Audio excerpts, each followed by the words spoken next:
అవును. మార్చి 1 తారీఖు శనివారం రామకృష్ణ పరమహంస జయంతి అనే విషయం చాలా మందికి తెలియచ్చు. ఒకవేళ తెలియకపోయినా అదేంటి అనేది మనం ఇప్పుడు ఎలాగో చెప్పుకుంటాం. అయితే ఇక్కడ రామకృష్ణ పరమహంస జయంతిని ఎలా చేసుకోవాలి అనేది మీరు అడుగుతున్నది.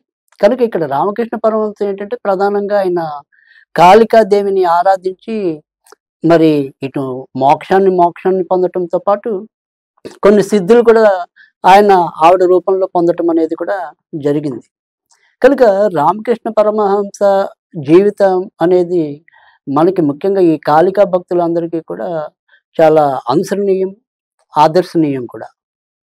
ఆయన మరి నిజానికి ఆయన ప్రధాన శిష్యుడు వివేకానందుడు కూడా మనందరికీ చాలా మందికి తెలిసిందే. అయితే ఇటు వివేకానందుడు, రామకృష్ణ పరమహంస కూడా చాలా చిన్న వయసులోనే ఆయన మరి పరంపదించడం.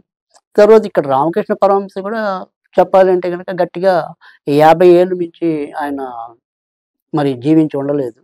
సో, ఇక్కడ మరి ఆయన 1936 ఫిబ్రవరి 18న అంటే తేదీల ప్రకారం అయితే గనక ఫిబ్రవరి 18న ఆయన వెస్ట్ బెంగాల్‌లో జన్మించడం అనేది జరిగింది.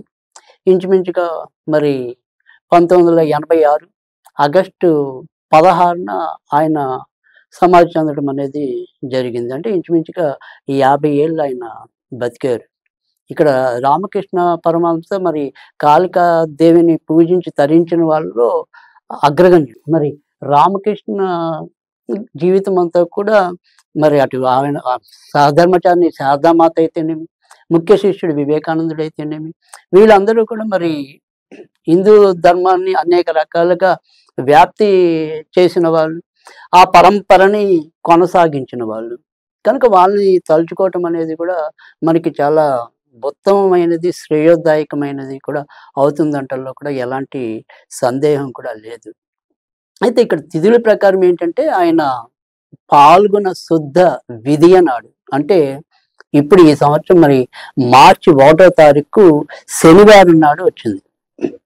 ఇక్కడ శనివారం రావటం అనేది మనకి ఒక కాళికాదేవిని ఆరాధించటికి చాలా విశిష్టమైనది. ఎందుకంటే ఇప్పుడు ఆయన రూపేణా మనకి కాళికాదేవి యొక్క స్వరూపము అనేది ముఖ్యంగా దక్షిణ కాళేశ్వరముగా ఆయన అక్కడ ఆవిడని ఎక్కువగా పూజించడం అనేది కూడా జరిగింది. కనుక ఈరోజు మనం ఏదైనా సరే ఎప్పుడు కూడా ప్రతిసారి మనం ఏవైతే కొన్ని దోష పరిహారాలు లేదా వారికి జీవితంలో ఎదురయ్యే సమస్యల పరిష్కారాలు ఇలాంటి వాటికి ఏది తేలిగ్గా ఉంటుందో, ఏది ఉత్తమంగా ఉంటుందో అలాంటి వాటిని మనం అందించే ప్రయత్నం చేస్తూ వస్తున్నాం. ఇప్పుడు మరి రామకృష్ణ పరమహంస జీవితంలో మనకి నేర్పేది ఏంటి అంటే కాళికాదేవి యొక్క ఆరాధన. కనుక ఇది శనివారం నాడు అంటే శనివారం నాడు ఎప్పుడైనా సరే కాళికాదేవిని ఆరాధించడానికి కానీ, కాలభైరవుడిని ఆరాధించడం కానీ చాలా ఉత్తమమైన ఫలితాలు ఇస్తుందని చెప్పడంలో కూడా ఎలాంటి సందేహం కూడా లేదు. కనుక మనం ఈరోజు ఏదైనా సరే ఒక రెమెడీ అనేది చెప్పుకుంటే గనక అటు కాళికాదేవికి సంబంధించి చెప్పుకుంటే మరి అటు రామకృష్ణ పరమహంస ఆశీస్సులు కూడా మన ప్రేక్షకులందరికీ కూడా లభిస్తాయి అనేది ఒక ఆశ, ఆకాంక్ష. మరి అదే రీతిలో మనకున్న ఏదైనా సరే ఒక సమస్యల సుడిగుండంలో మనిషి ఎప్పుడు కూడా పరిగెత్తుతూ, చిక్కుకుంటూ, ఈదుతూ ఉంటాడు.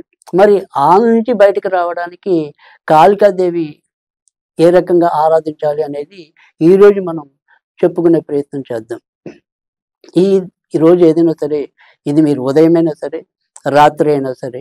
అయితే ఉదయం కన్నా కూడా ఎప్పుడైనా సరే ఈ కాళికాదేవిని గానీ, కాలభైరవుడు గానీ, ఇతరత్ర ఉగ్రదేవతలు ఎవరినైనా సరే రాత్రిపూట ఆరాధించడం వల్ల మరిన్ని ఉత్తమ ఫలితాలు పొందడానికి కూడా ఆస్కారం ఉంటుంది.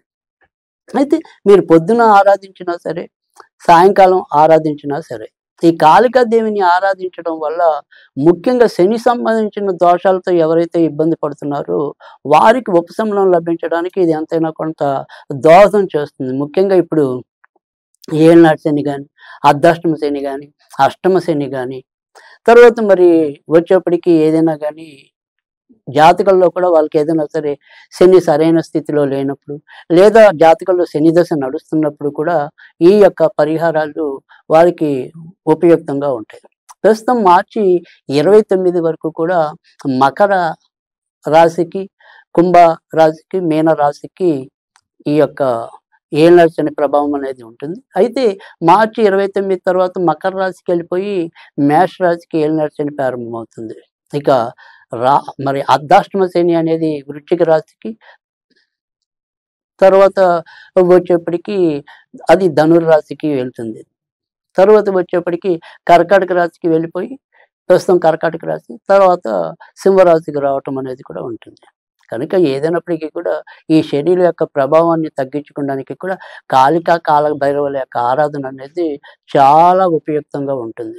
కనుక ఈరోజు మనం చేయవలసిన విధానం ఏంటి అంటే కనుక పొద్దునైనా సరే, రాత్రి అయినా సరే నల్ల వస్త్రాన్ని మనము ఒత్తిగా చేసి అలా 8 ఒత్తుల్ని వెలిగించాలి.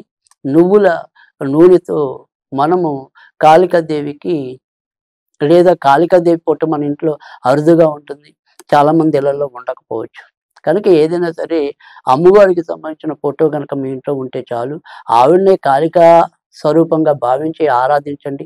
మీరేమి వేరే ప్రత్యేకంగా మళ్ళీ కాళికాదేవి ఫోటో ఇంట్లో పెట్టుకోవాల్సిన అవసరం అయితే లేదు. ఒకవేళ ఉన్నది పూజించొచ్చా అంటే